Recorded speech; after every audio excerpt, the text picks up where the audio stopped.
Bom, retomando, né? A gente tem aqui, então, a primeira questão, após a leitura do texto, em que pergunta-se quais adjetivos são usados para descrever Aurélia. Então, primeira coisa que a gente tem que lembrar, qual é a função do adjetivo enquanto classe de palavras gramaticais da língua portuguesa. Né? Então, o adjetivo é a classe de palavra que qualifica o substantivo.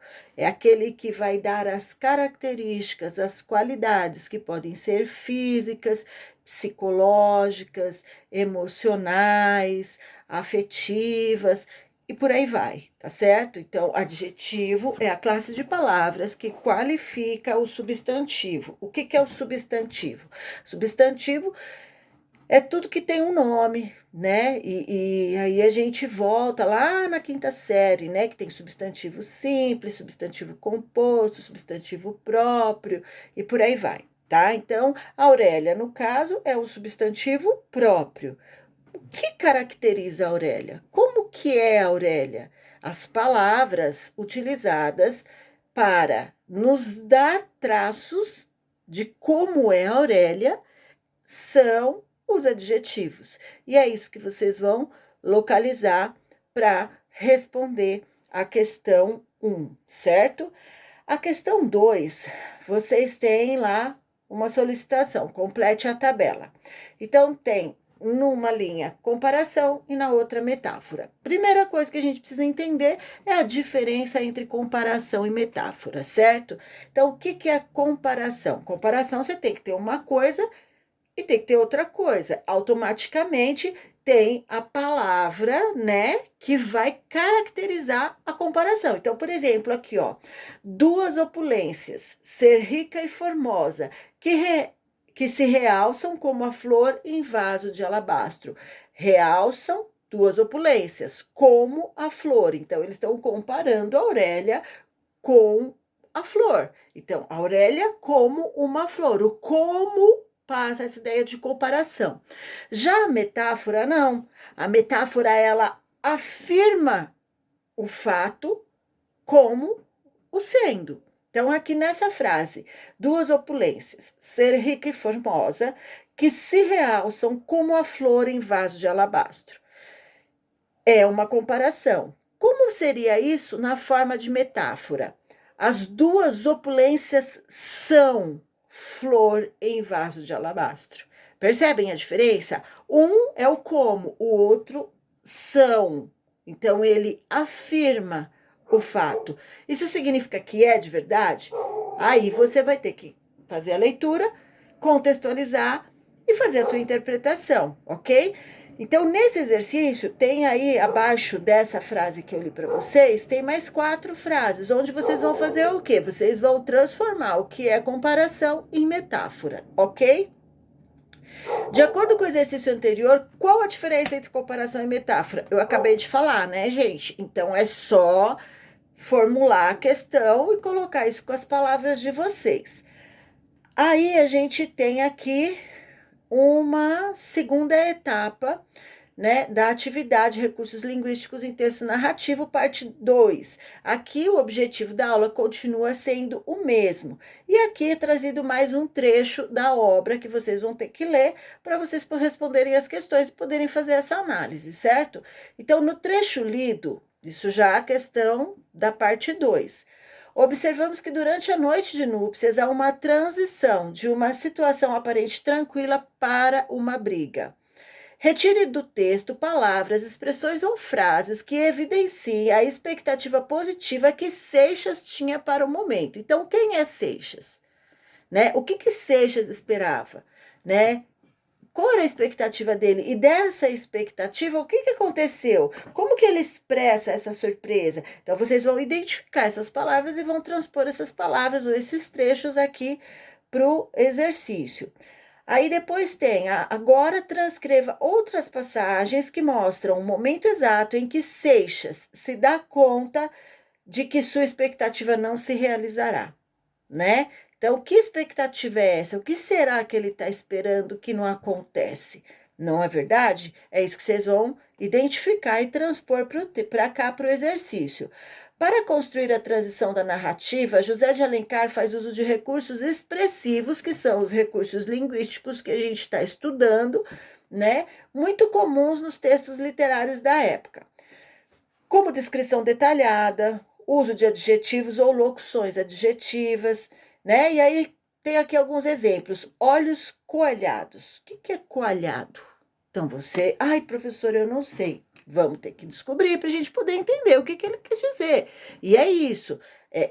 Ler é viajar no mundo dos vocabulários, né? Do vocabulário, das possibilidades e das construções.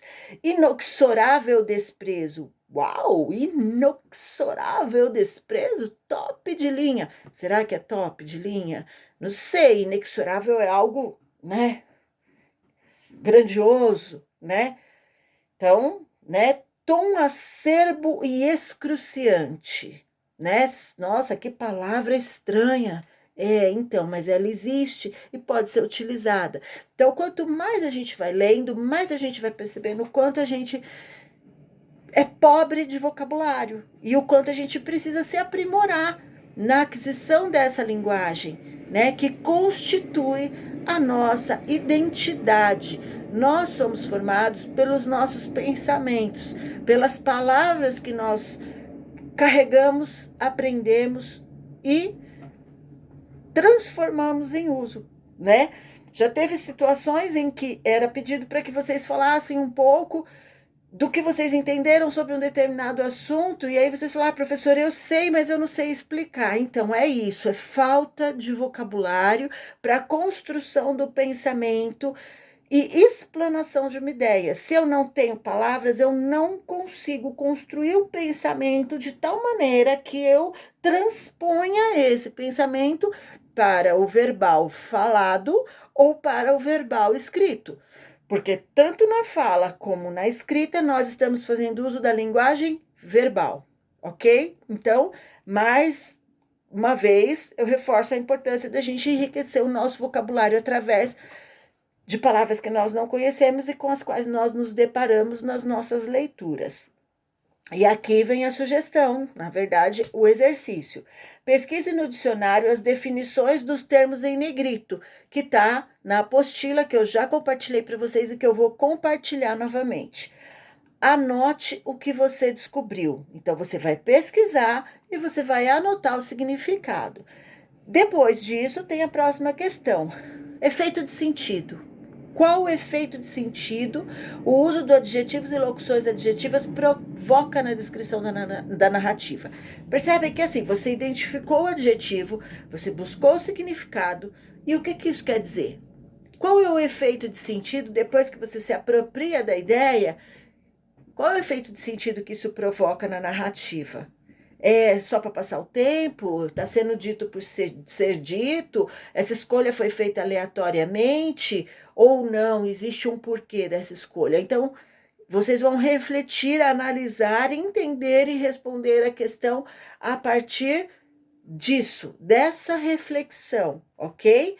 E aí, fácil assim, fácil, tá vendo? Não tem nada de difícil. Vocês vão responder essas questões, vocês vão enviar essas questões para mim por e-mail, ok? Ou pelo WhatsApp, como a gente está acostumado, só que eu quero essas questões redigidas num texto em Word, ok? Vocês vão responder. Eu vou tentar fazer da mesma maneira que eu fiz nas aulas anteriores. Eu vou postar as questões. Então, assim, hoje eu não vou fazer isso, tá? Hoje eu quero que vocês façam um rascunho do exercício. Eu quero que vocês escrevam no caderno. Escreveu no caderno?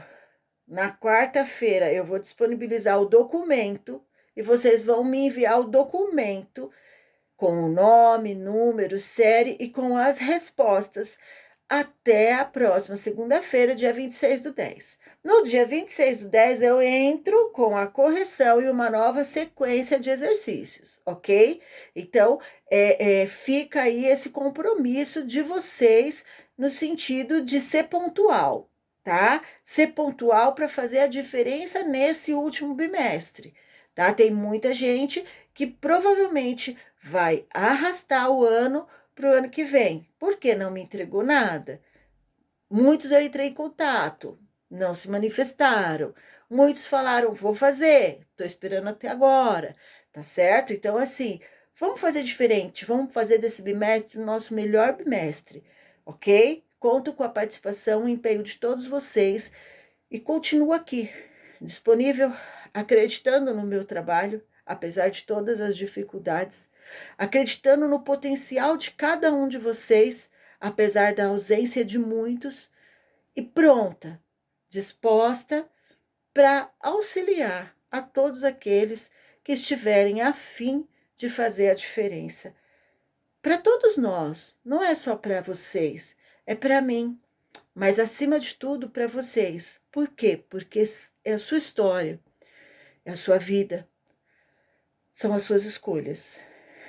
E eu vou falar uma coisa que vocês já devem ter ouvido muitas vezes. Ah, eu vou correr atrás do prejuízo.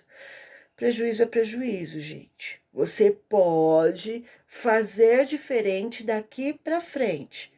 O que passou, você vai entregar atividade, tá? Mas você perdeu oportunidades na sua vida, tá? Os 6 meses de pandemia, graças a Deus, já passaram. O que que você fez para você nesses 6 meses? O que você fez de você nesses 6 meses? Então fica aí essa reflexão para vocês e o compromisso da minha parte em estar aqui pronta para ajudar vocês, auxiliar vocês, ok? Beijo grande e até a próxima.